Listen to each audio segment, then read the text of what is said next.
क्या आप further studies के लिए अब्रॉड जाना चाहते हैं? तो फिर सोचना कैसा, अपने ख्वाबों को हकीकत में बदलने के लिए एमट्रिक्स ओवरसीज कंसल्टेंट्स पर तशरीफ लाइए। यहाँ का सक्सेस रेशियो 99% है। यूएसए, कनाडा, ऑस्ट्रेलिया, यूके और यूरोप में हमारे क्लाइंट्स स्टडीज के साथ साथ वर्क भी कर रहे हैं और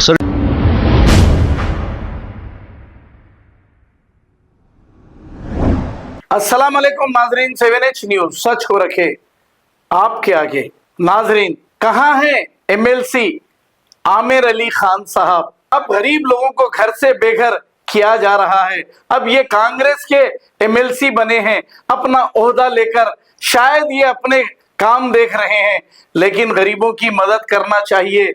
आमिर अली खान साहब, कुछ तो नुमाइंदगी करिए जो गरीब परेशान हैं। आइए देखते हैं ये रिपोर्ट।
क्या आप फर्दर स्टडीज के लिए अब्रॉड जाना चाहते हैं? तो फिर सोचना कैसा, अपने ख्वाबों को हकीकत में बदलने के लिए एमट्रिक्स ओवरसीज कंसल्टेंट्स पर तशरीफ लाइए। यहाँ का सक्सेस रेशियो 99% है। यूएसए, कनाडा, ऑस्ट्रेलिया, यूके और यूरोप में हमारे क्लाइंट्स स्टडीज के साथ साथ वर्क भी कर रहे हैं और services free profile evaluation, spot listing of universities based in eligibility, application processing, visa mock and guidance, free counselling and admissions and accommodation assistance. हमारा पता मातृश्री अपार्टमेंट अपोजिट जोडियो, बशीरबाग रोड, हैदराबाद। मोबाइल 9581987528। खबर है शहर की, खबर है गाँव की, खबर है सारी दुनिया की। 7H न्यूज पसंद आए तो लाइक कीजिए, शेयर कीजिए और सब्सक्राइब करना ना भूलें। 7H news.